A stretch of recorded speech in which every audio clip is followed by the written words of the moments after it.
नमस्कार, बहुत स्वागत है आप सभी का। मैं हूं आपके साथ नैना यादव, लेकर हाजिर हूं हमारा खास शो आक्रमण। मिडिल ईस्ट में तनाव बरकरार है। दुनिया के अलग अलग मोर्चे युद्ध के मुहाने पर हैं। अमेरिका ईरान के बीच जंग फिलहाल थम चुकी है। बातचीत और समझौतों की कोशिशें जारी है। दावा किया जा रहा है कि जल्द ही दोनों पक्षों के बीच समझौता हो सकता है, लेकिन इस दौरान अमेरिका पर सबसे बड़ी हार का खतरा है। खबरें हैं कि ईरान के पास परमाणु हथियार बनाने की ताकत अभी भी मौजूद है और वो जल्द ही बना लेगा एटॉमिक वेपन।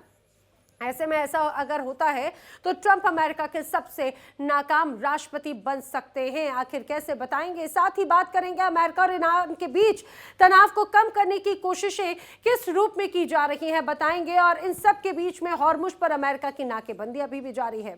ईरान की ओर आने जाने वाले तमाम जहाजों को रोका जा रहा है। अब तो खबर यह है कि दोनों पक्षों के बीच में समझौता हो सकता है, लेकिन इस बीच अमेरिकी सेना ने ऐसी कार्रवाई की जिससे अमेरिका और ईरान के बीच में टेंशन फिर बढ़ती हुई नजर आती है। वहीं अब तक आपने पड़ोसियों के लिए तो सिरदर्द बना हुआ था चीन देखा था, लेकिन अब खुद टेंशन में है और उसकी वजह है उसका पड़ोसी मुल्क जापान। आखिर ऐसा क्या हुआ है, बताएंगे आपको। तो आइए करते हैं शुरुआत आक्रमण की। और आक्रमण में सबसे पहले बात करते हैं अमेरिका और ईरान की। अमेरिका और ईरान के बीच में सबसे विवादित मुद्दा है परमाणु प्रोग्राम। अमेरिका और इजरायल हमेशा से ही ईरान के परमाणु प्रोग्राम के खिलाफ रहे हैं। उन्होंने पहले भी ईरान के परमाणु केंद्रों पर हमला किया था और इस बार भी उन्होंने ईरान के परमाणु केंद्रों को निशाना बनाया। डोनाल्ड ट्रंप दावा करते हैं कि ईरान के पास परमाणु हथियार नहीं होने चाहिए, लेकिन अब ईरान के परमाणु प्रोग्राम्स को लेकर जो रिपोर्ट सामने आई है वो यकीनन अमेरिका के साथ साथ पूरी दुनिया की टेंशन बढ़ा सकती है।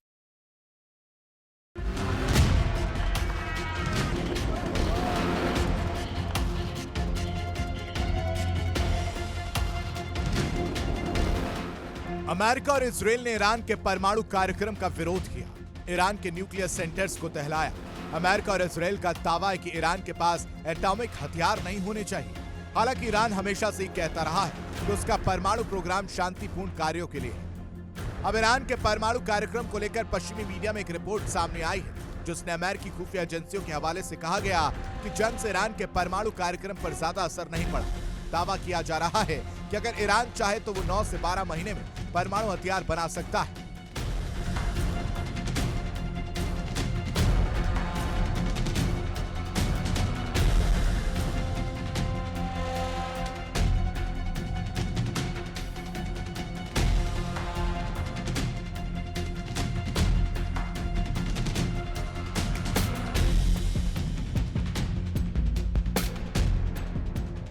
अमेरिका और इजरायल ने ईरान में 42 दिनों तक ऑपरेशन चलाया, अरबों डॉलर के हथियार फूंक डाले, लेकिन उनके टारगेट अभी भी अधूरे हैं। पश्चिमी मीडिया का दावा है कि ईरान की परमाणु सप्लाई चेन के कई महत्वपूर्ण हिस्से अभी भी काम कर रहे हैं। बताया जा रहा है कि हमलों के कारण कुछ साइट्स को नुकसान पहुंचा, लेकिन कई अहम हिस्से बिल्कुल सुरक्षित बचे हुए हैं।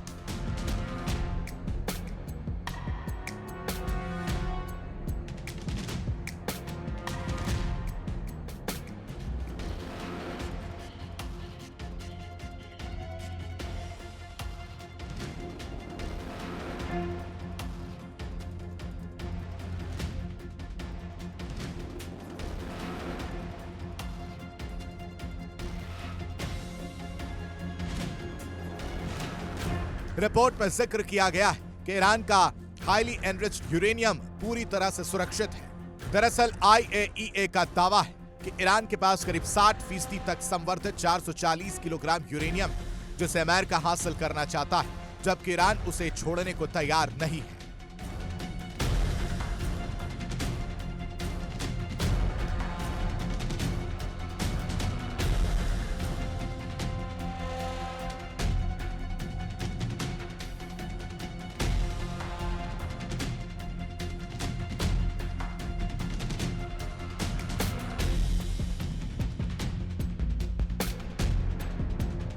रिपोर्ट के मुताबिक इस्फहान न्यूक्लियर कॉम्प्लेक्स सबसे ज्यादा चिंता का विषय है। यहाँ बड़ी मात्रा में समृद्ध यूरेनियम भूमिगत सुरंगों में छिपा हो सकता है।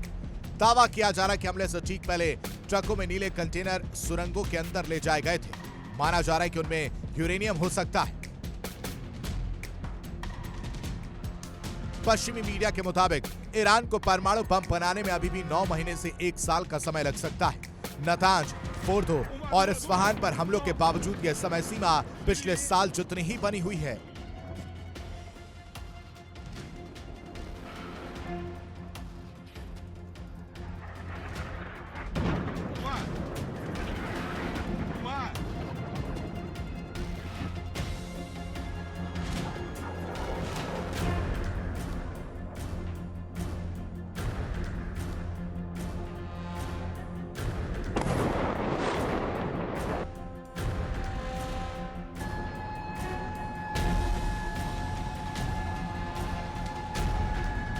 अंतर्राष्ट्रीय परमाणु ऊर्जा एजेंसी यानी IAEA अभी भी करीब 440 किलोग्राम समृद्ध यूरेनियम का पता नहीं लगा पाई। अमेरिका दावा करता है कि उसके 2 ऑपरेशनों ने ईरान के परमाणु कार्यक्रम को बहुत नुकसान पहुंचाया, लेकिन ईरान अब गहरी भूमिगत जगहों पर यूरेनियम छिपा सकता है जहां अमेरिकी हथियार नहीं पहुंच सकते। ये रिपोर्टें बताती हैं कि ईरान का परमाणु कार्यक्रम पूरी तरह से खत्म होने की बजाय अभी भी सक्रिय है, सिर्फ इन्हें नुकसान पहुंचा है।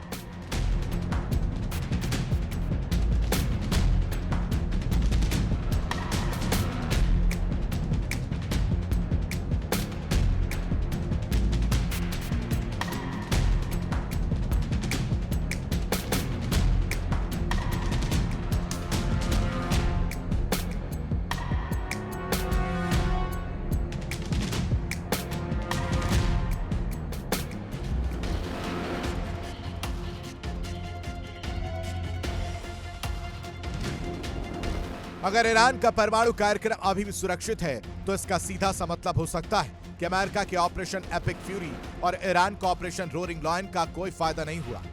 या यूं कह सकते हैं अमेरिका ने युद्ध में सिर्फ नुकसान उठाया। ट्रंप की जिद और अमेरिका की खुफिया एजेंसी CIA की नाकामी से अब ट्रंप की न केवल लोकप्रियता घटी है बल्कि अब उन पर मिड टर्म पोल हारने का भी खतरा मंडराने लगा है।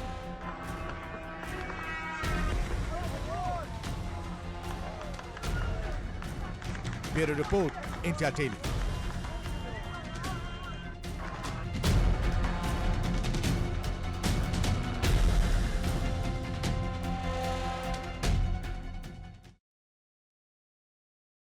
अमेरिका और इजरायल को ईरान से पंगा लेना बेहद महंगा पड़ा है। ईरान ने ऐसा पलटवार किया कि राष्ट्रपति ट्रंप के लिए राहें मुश्किल हो गईं। ट्रंप के लिए हर गुजरता दिन बेहद भारी पड़ रहा है क्योंकि जंग में अमेरिका को न केवल आर्थिक नुकसान उठाना पड़ा बल्कि उसे हथियारों और सैन्य साजो सामान के मामले में इतना भारी नुकसान उठाना पड़ा जिसे भरने में उसे लंबा वक्त लग जाएगा। इतना ही नहीं, जंग की आंच से अमेरिकी जनता भी बच नहीं सकी। इस जंग ने अमेरिकी अर्थव्यवस्था की नींव हिलाकर रख दी है।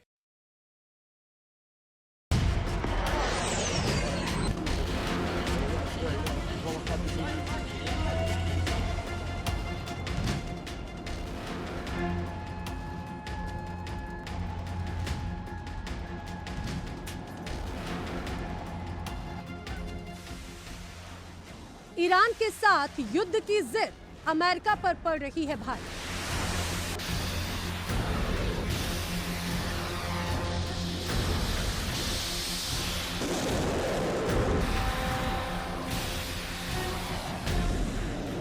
आसमान छूती तेल की कीमतें और डिमांड डिस्ट्रक्शन ने अमेरिकी अर्थव्यवस्था की नींव हिलाकर रख दी है। ईरान के खिलाफ अमेरिका ने जो चक्रव्यूह रचा उसकी आग अब खुद व्हाइट हाउस तक पहुंच गई है।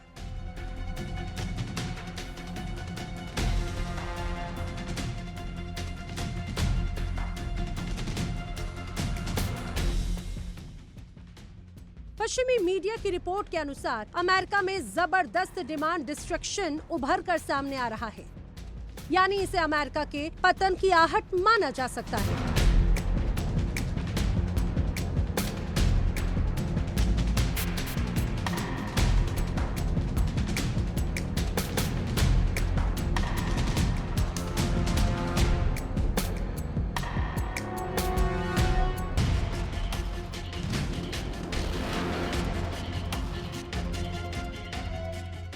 दूसरे शब्दों में कहें तो पेट्रोल और गैस की कीमतें इतनी बेकाबू हो चुकी हैं कि अमेरिकी नागरिकों ने अब हार मानकर अपनी जरूरतों का गला घोंटना शुरू कर दिया। और जब लोग महंगाई से तंग आकर ईंधन का इस्तेमाल ही बंद कर दें तो समझ लीजिए कि उस देश का आर्थिक इंजन सीज होने वाला है।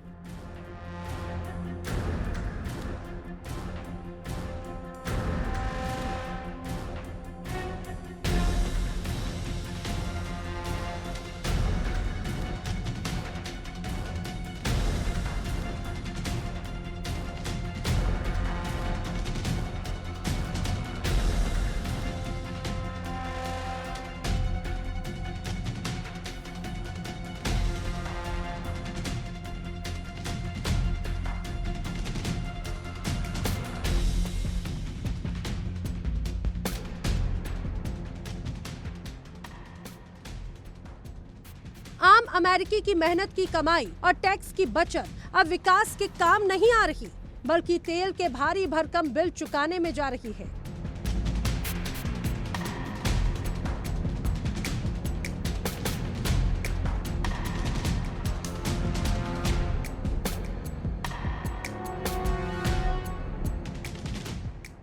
ईरान के साथ तनाव बढ़ाकर अमेरिका ने ही अपनी बर्बादी के दस्तावेज पर दस्तखत कर दिए।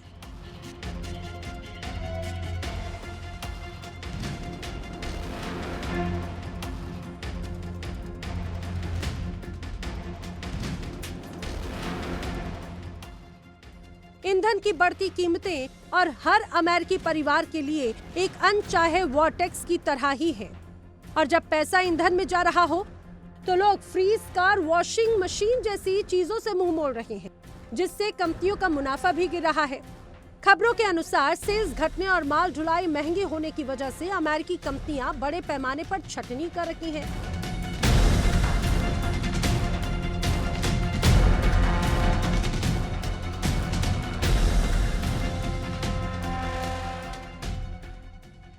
महंगाई को काबू करने के नाम पर फेडरल रिजर्व बैंक ब्याज दरें भी बढ़ा सकता है, और अगर ऐसा हुआ, यकीनन कर्जा लेना आम आदमी की पहुंच से बाहर हो सकता है।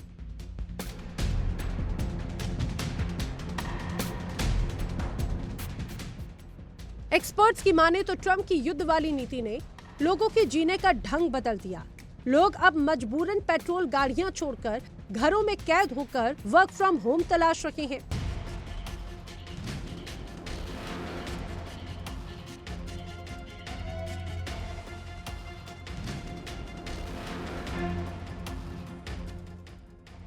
एक्सपर्ट्स की माने तो हालात कब सुधरेंगे कुछ नहीं कहा जा सकता, और हालात सुधरेंगे भी या फिर और विकराल होंगे, ये इस बात पर निर्भर करता है कि ईरान से विवाद आखिर कब सुलझेगा।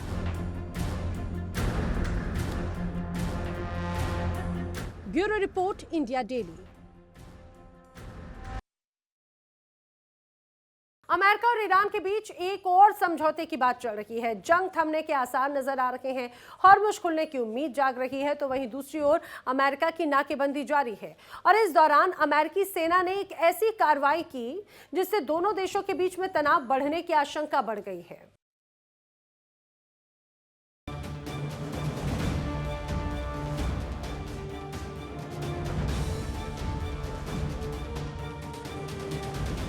हॉर्मुज़ मिडिल ईस्ट की जंग का अहम मुद्दा रहा है। हॉर्मुज़ पर शिकंजा कसकर ईरान ने दुनिया को तड़पने पर मजबूर कर दिया। कई देशों की एनर्जी सप्लाई रोक दी, तो वहीं हॉर्मुज़ पर नाकेबंदी बैठाकर अमेरिका ने ईरान की आर्थिक कमर तोड़ने का दावा किया। अमेरिकी सेना का दावा कि अब तक करीब 50 जहाजों को रास्ता बदलने पर मजबूर किया गया। ये जहाज या तो ईरान की ओर से आ रहे थे या ईरान की ओर जा रहे थे। इस बीच अमेरिकी सेना ने एक और ईरानी टैंकर पर ताबड़तोड़ गोलियां बरसाई, जिससे टैंकर समंदर में ही ठहर गया। खबरों के मुताबिक ओमान की खाड़ी में एक बार फिर जंग जैसे हालात बन गए। बताया जा रहा है कि अमेरिकी सेंट्रल कमांड यानी सेंटकॉम के एक F/A-18 सुपर हॉर्नेट लड़ाकू विमान ने नाकाबंदी तोड़ने की कोशिश कर रहे ईरानी तेल टैंकर पर फायर कर दिया। अमेरिकी सेना ने दावा किया कि बार बार चेतावनी देने के बावजूद जब टैंकर नहीं रुका तो उसके रडार निशाना बनाया गया। फाइटर जेट की 20 मिलीमीटर कैनन गन से निशाना बनाकर उसे बीच समंदर में ही डिसेबल कर दिया गया।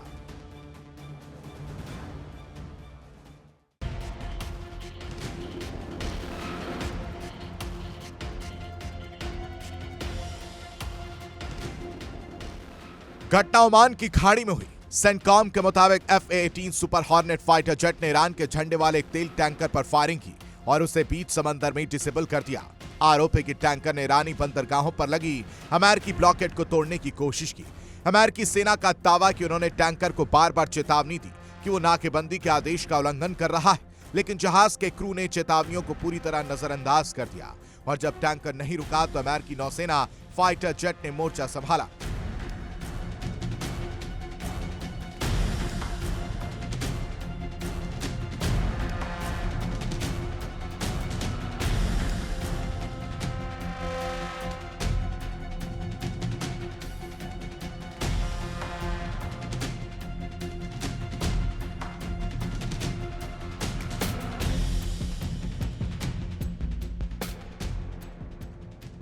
जेट ने अपनी 20 मिलीमीटर कैनन गन से टैंकर के रडर पर हमला किया। रडर वो हिस्सा होता है जिससे जहाज को मोड़ा जाता है। दावा है कि गोलीबारी की वजह से टैंकर का रडर खराब हो गया और वो आगे बढ़ने की स्थिति में नहीं रहा।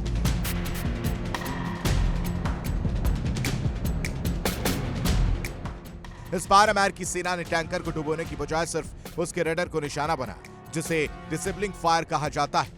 माना जा रहा है कि इस तरह की कार्रवाई के जरिए अमेरिका ईरान पर दबाव तो बनाना चाहता है, लेकिन वो सीधी कार्रवाई से बच रहा है। Bureau report, India daily.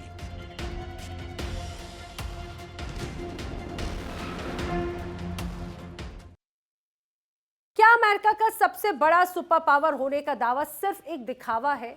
क्या डोनाल्ड ट्रंप का प्रशासन अपनी ही जनता से झूठ बोल रहा है? मिडिल ईस्ट के रण में जो भी हुआ वो अमेरिका के सैन्य इतिहास का सबसे बड़ा शर्मनाक सच हो सकता है।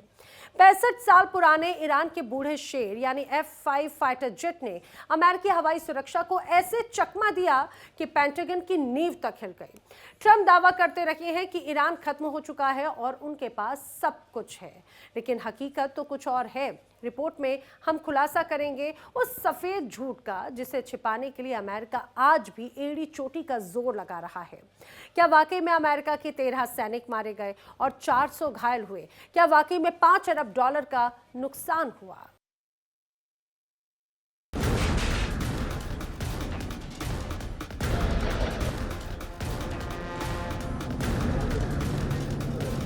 ये कोई आम खबर नहीं है, ये अमेरिका के रक्षा तंत्र की विफलता की कहानी है।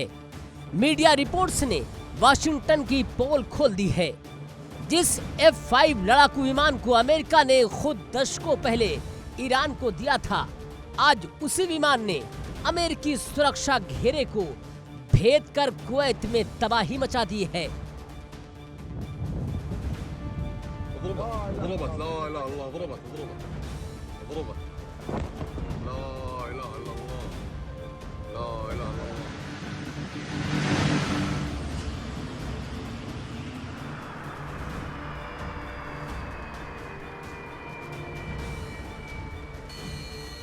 सवालों के घेरे में अमेरिका की वो अजेय डिफेंस सिस्टम है जिस पर दुनिया को नाज था।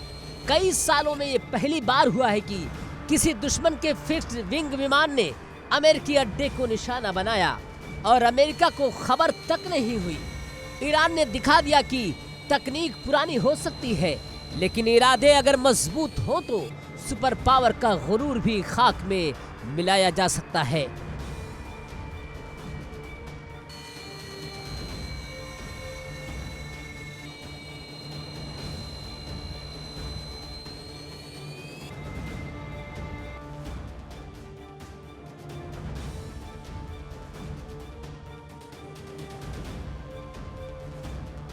मीडिया रिपोर्ट और अमेरिकन इंटरप्राइज इंस्टीट्यूट के आंकड़ों के मुताबिक ये नुकसान मामूली नहीं था। ईरान ने सिर्फ कुवैत ही नहीं बल्कि सऊदी अरब और कतर में भी अमेरिकी ठिकानों को दहलाया और तबाही मचाया। AEI का दावा है कि ईरान ने 11 ठिकानों पर 100 से ज्यादा लक्ष्यों को हिट किया।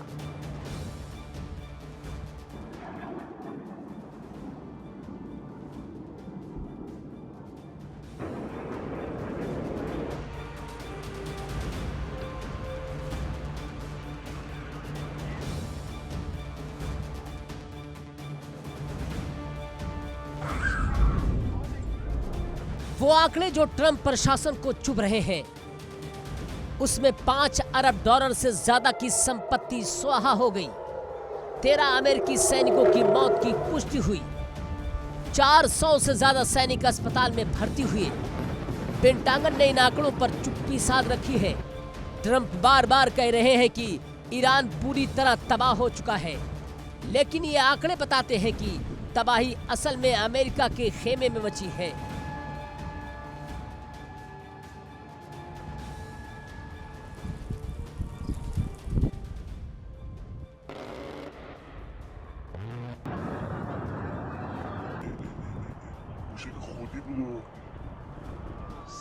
सच्चाई छिप नहीं रही, बल्कि बाहर आ रही है। अमेरिकी कांग्रेस में अब अपने ही नेता सवाल उठा रहे हैं। रिपब्लिकन सांसदों का गुस्सा 7वें आसमान पर है। उनका कहना है कि हम हफ्तों से सच जानना चाह रहे हैं, लेकिन हमें कोई ठोस जानकारी नहीं दी जा रही।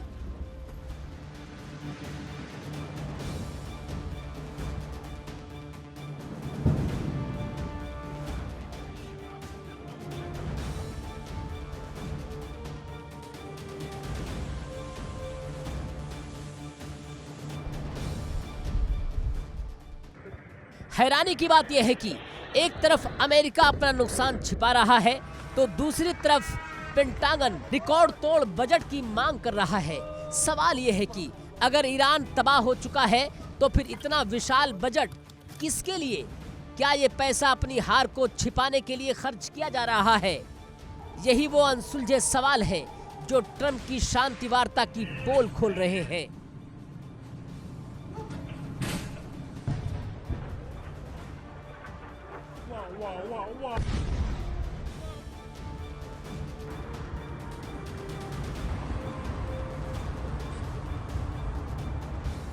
कहते हैं युद्ध के मैदान में पहला शिकार सच ही होता है। ट्रंप प्रशासन ने अपनी साख बचाने के लिए भले ही जनता को अंधेरे में रखा हो, लेकिन ईरान का ये F5 दांव लंबे समय तक अमेरिका को परेशान करता रहेगा। आज अमेरिका भले ही मेज पर बैठकर शांति की बातें कर रहा हो, लेकिन पर्दे के पीछे जो नुकसान हुआ है उसने दुनिया को बता दिया है कि महाशक्ति का तिलिस्म अब टूट रहा है।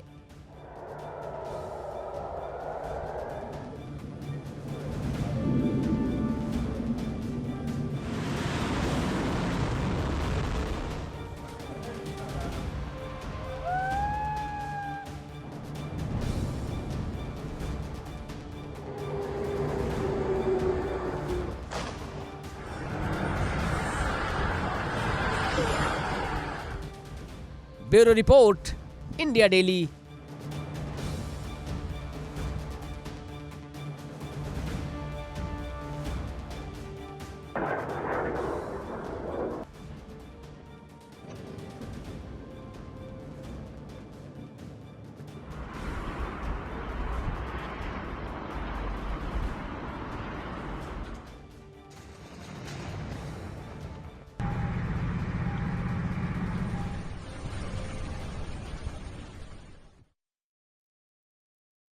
ईरान के साथ जंग में अमेरिका को बड़ा झटका लगा है। खबरें हैं कि अमेरिका ने यूएसएस जेराल्ड आर फोर्ड को वापस बुलाने का फैसला किया और अब अमेरिका के एक और युद्धपोत में हादसे की खबर आ गई।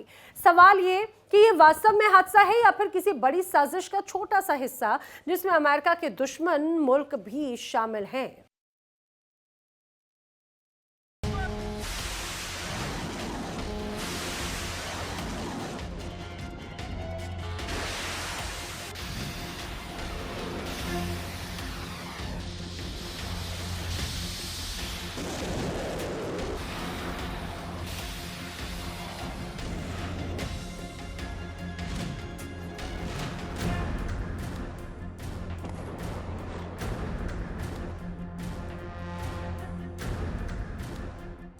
अमेरिका को ईरान से युद्ध में अब तक भारी नुकसान उठाना पड़ा।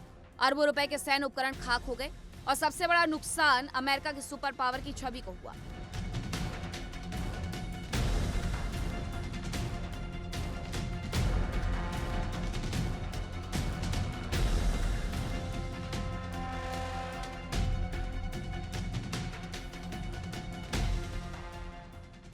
अमेरिका की अजेय माने जाने वाली सेना की कमजोरियां दुनिया के सामने आ गई।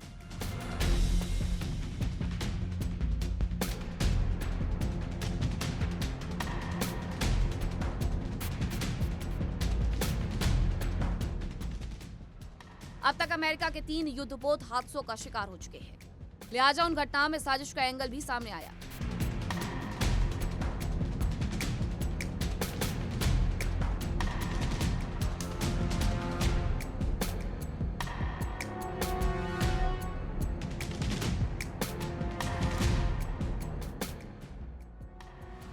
अमेरिका का शक्तिशाली युद्धपोत यूएसएस हिंगस अचानक आग की चपेट में आ गया और इसके बाद सवाल उठने लगे कि यह हादसा था या कोई बड़ी साजिश। पश्चिमी मीडिया के मुताबिक इंडो पैसिफिक क्षेत्र में तैनात यूएसएस हिंगस में इसी हफ्ते आग लगी थी।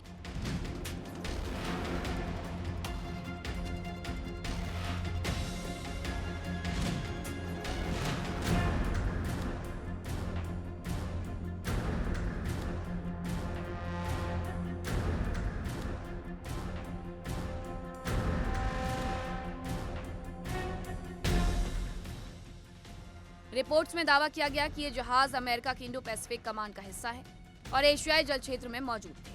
हालांकि इस बारे में आधिकारिक तौर पर ज्यादा जानकारी नहीं दी गई। सूत्रों के अनुसार इस आग से जहाज के बिजली सिस्टम और इंजन को भारी नुकसान पहुंचा।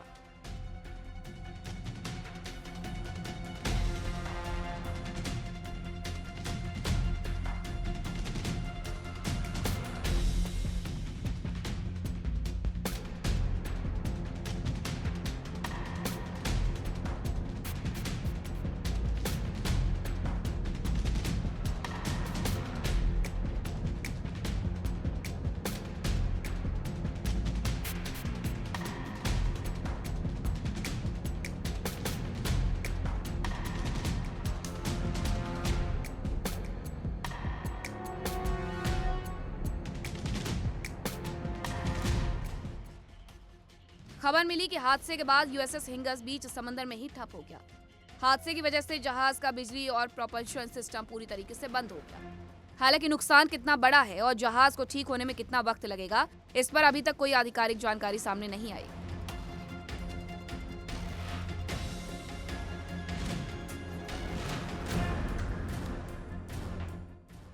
इस घटना को लेकर साजिश की आशंका भी जताई जा रही है। सोशल मीडिया पर कुछ लोग इस घटना को चीन की साजिश बता रहे हैं, तो कुछ का कहना है कि मिडिल ईस्ट में चल रही जंग का असर अब एशिया तक पहुंच गया है।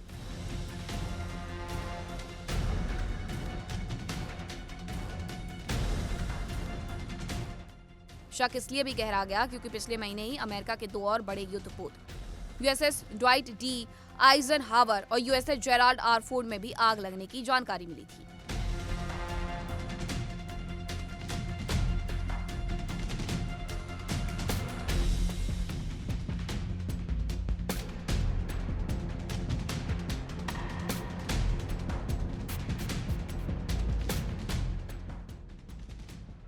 यूएसएस जेराल्ड को लेकर खबर आई थी कि उसमें आग नौसैनिकों ने ही लगाई थी, क्योंकि वो बहुत लंबी जंगी तैनाती से ऊब चुके थे और जहाज पर बुनियादी सुविधाओं की कमी होने से परेशान थे।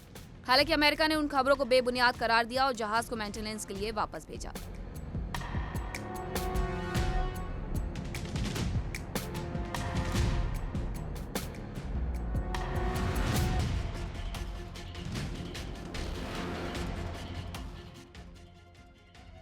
और उसे वापस आते ही दोबारा वॉर ड्यूटी पर लगा दिया गया और अब खबर है कि उसे वापस उसके बेस भेजा जा रहा है। इन घटनाओं ने अमेरिका की सैन्य क्षमताओं की कमजोरी का खुलासा किया और अब ये कमियां जग जाहिर हो चुकी हैं।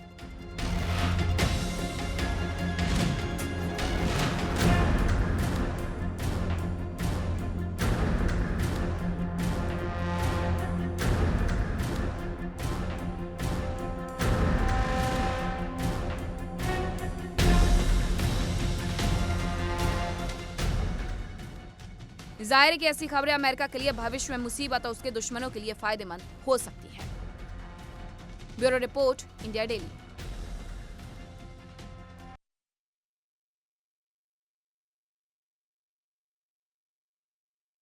इजराइल की सियासत में एक ऐसा भूकंप आया जिसने तेल अवीव की नींव हिलाकर रख दी। दशकों तक इजराइल की राजनीति पर राज करने वाले आयरन मैन बेंजामिन नेतन्याहू का अभेद्य किला अब दरकने लगा है। 2 धुर विरोधी नफ्ताली बेनेट और यायर लैपिड ने हाथ मिला लिया। मकसद एक ही है, नेतन्याहू को सत्ता से बेदखल करना। क्या 2026 का चुनाव नेतन्याहू के करियर का आखिरी चुनाव साबित होगा? क्या ईरान के साथ में जंग और घर में बगावत नेतन्याहू के लिए दोहरी मार बन चुकी है?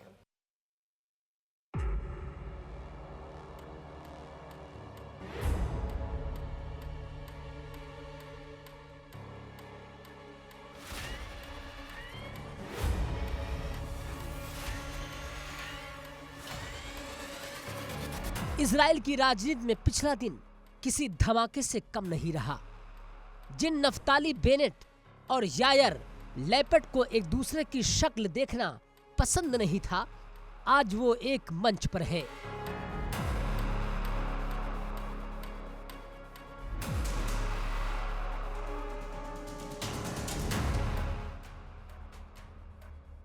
उन्होंने अपनी पार्टियां मर्ज कर ली हैं और नई पार्टी का ऐलान किया है, टुगेदर।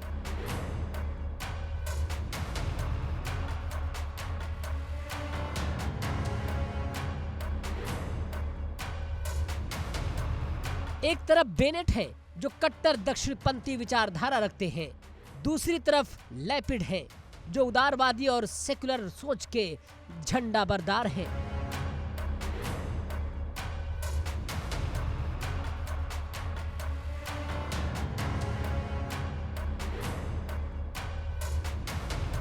विचारधारा के दो अलग अलग ध्रुव हैं, लेकिन आज दोनों का एक ही विजन है, इजराइल को बचाना। यायर लैपिड ने भावुक होकर कहा कि ये कदम देश को आंतरिक विभाजन से बचाने की कोशिश है। 2021 में भी इसी जोड़ी ने नेतन्याहू को 12 साल पुराने शासन को उखाड़ फेंका था।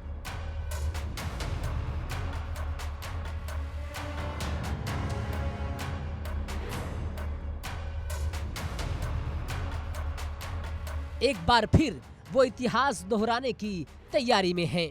लेकिन सवाल ये है कि नेतन्याहू जैसा चाणक्य नेता जो दशकों से हर राजनीतिक दांव को मात देता आया है, वो आज इतना कमजोर क्यों नजर आ रहा है?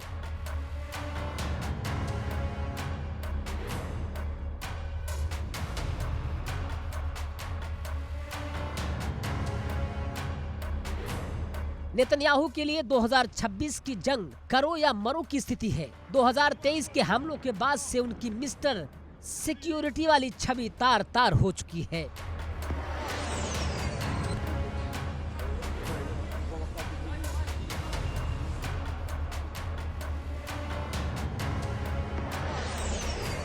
इजराइल के लोग उनसे नाराज हैं। ऊपर से सेहत का संकट। रिपोर्ट्स बताती हैं कि नेतन्याहू एक तरफ युद्ध के मोर्चे संभाल रहे हैं तो दूसरी तरफ कैंसर जैसी जानलेवा बीमारी से जूझ रहे हैं।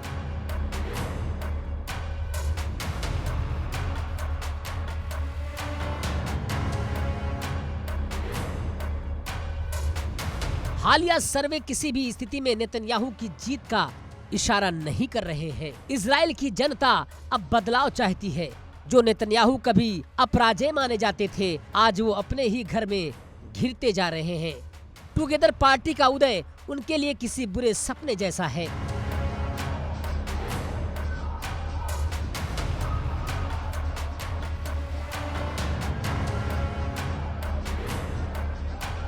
राजनीति भी क्या अजीब चीज है। जो नेतन्याहू ईरान में सत्ता परिवर्तन का सपना देख रहे थे, यानी रेजिम चेंज करने की बातें कर रहे थे, आज खुद अपनी सत्ता बचाने के लिए संघर्ष कर रहे हैं। जी हाँ, यही इस पूरे ड्रामे का सबसे दिलचस्प और दर्दनाक पहलू है।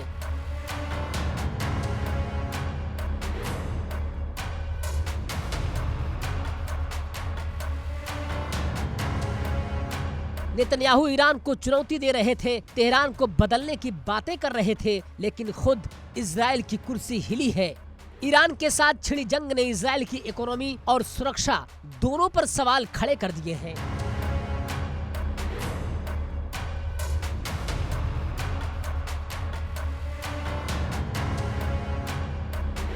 राजनीतिक विशेषज्ञों का मानना है कि जंग लड़ना नेतन्याहू को भारी पड़ रहा है। जिस तरह से उन्होंने ईरान के खिलाफ मोर्चा खोला, उसका असर घरेलू राजनीति पर साफ दिख रहा है।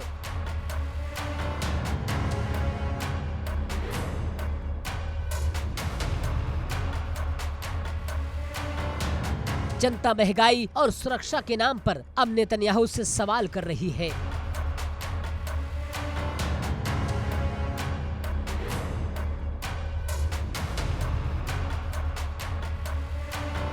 ईरान में तो सत्ता नहीं बदली, लेकिन क्या नेतन्याहू की अपनी कुर्सी का जाना तय है? ये बड़ा सवाल है। 2026 का चुनाव अब सिर्फ एक चुनावी मुकाबला नहीं है, ये इजराइल के राजनीतिक चरित्र की लड़ाई है।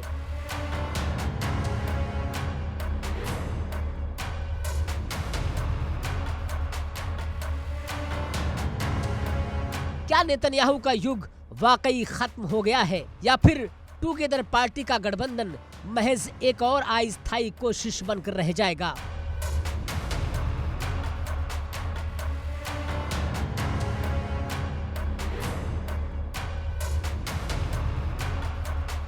इजराइल के जख्म गहरे हैं और जनता मरहम ढूंढ रही है। बेनेट और लेपेट की जोड़ी क्या वाकई वो मरहम साबित होगी या फिर नेतन्याहू अपनी आखिरी चाल चलकर सबको चौंका देंगे?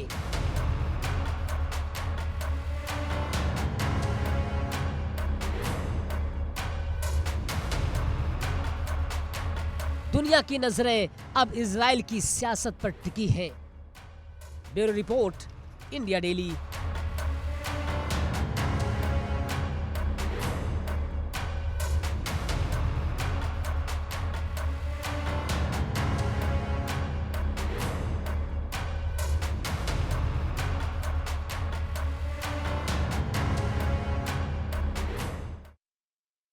ईरान की सबसे बड़ी ताकत है उसकी मिसाइलें और ड्रोन, लेकिन प्रॉक्सी संगठन भी उसकी बड़ी ताकत का अहम हिस्सा है।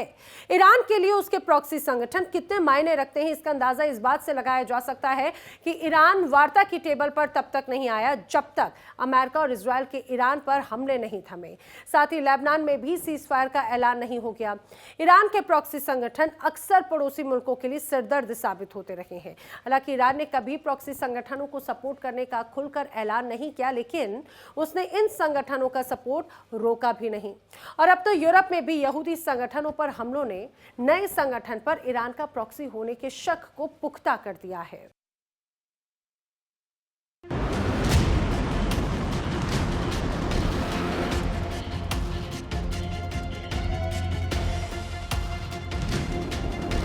ये तस्वीरें हैं लंदन की, जहां एक शख्स ने 2 यहूदी नागरिकों पर हमला कर दिया।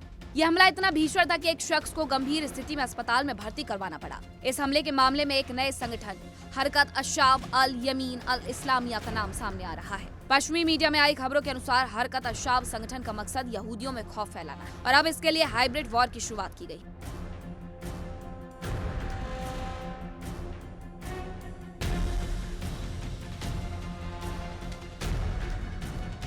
ईरान के प्रॉक्सी के तौर पर हूती और हिजबुल्लाह जैसे संगठनों का नाम सामने आता है, लेकिन अब ग्रेट ब्रिटेन में हरकत अशाब संगठन का नाम सामने आ रहा है, जो यहूदी समुदाय के लिए एक बड़ा खतरा बनता जा रहा है।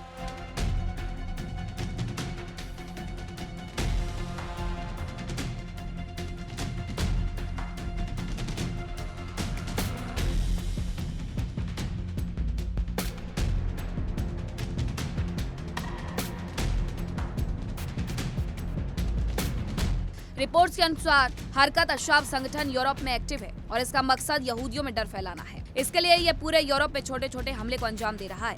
लंदन में 2 यहूदियों पर हुआ हमला इन्हीं हमलों में एक कड़ी माना जा रहा है।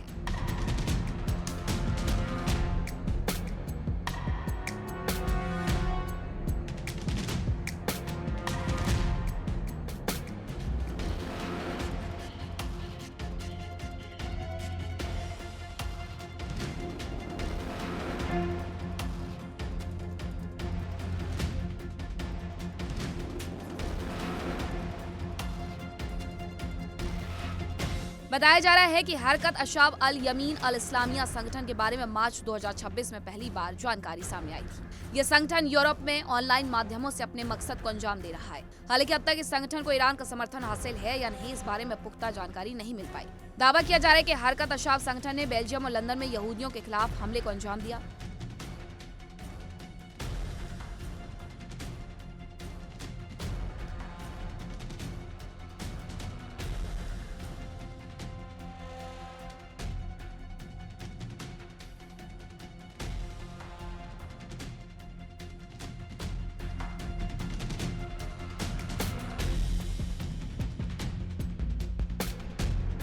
हालांकि ब्रिटेन के पीएम कीर स्टारमर ने एक बयान में कहा कि ब्रिटिश सरकार ऐसे संगठनों से और मजबूती से निपटेगी और यहूदियों के खिलाफ किसी भी हिंसक भावनाओं को तुरंत कुचल दिया जाएगा।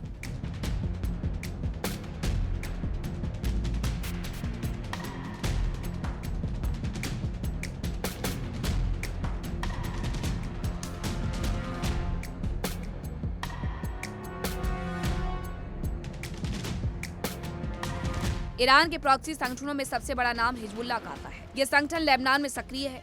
इसकी ताकत का अंदाजा इसी बात से लगाया जा सकता है कि ये संगठन लेबनान के एक बड़े हिस्से में एक समानांतर सरकार चलाता है।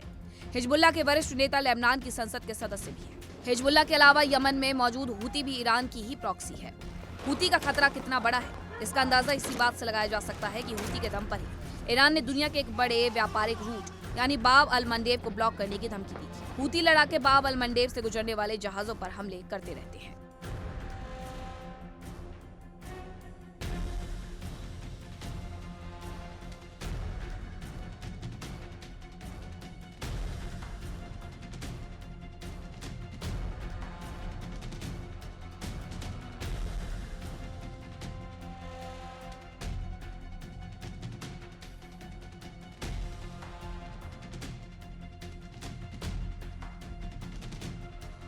बताया जा रहा है कि ईरान के IRGC की ओर से ही हिजबुल्लाह और हमास समेत दूसरे प्रॉक्सी संगठन के लड़ाकों को ट्रेनिंग, हथियार और दूसरी मदद दी जाती है। हिजबुल्लाह और हूती के पास ईरानी मिसाइलों का बड़ा जखीरा है। इसके अलावा वह ईरान के ड्रोन का भी इस्तेमाल करते हैं।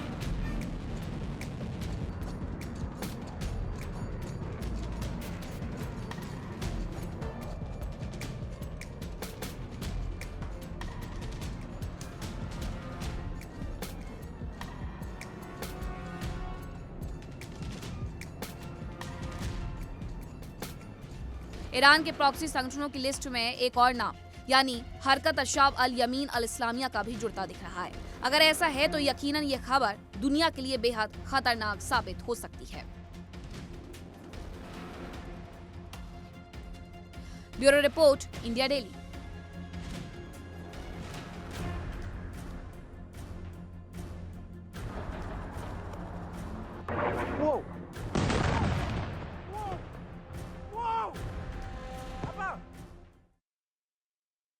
जंग के मैदान से एक ऐसी खबर सामने आ गई जो किसी भी फौजी के रोंगटे खड़े करते। दक्षिण लेबनान की पहाड़ियों में इजरायली सेना के साथ जो हुआ उसे युद्ध नहीं धोखा कहा जाएगा।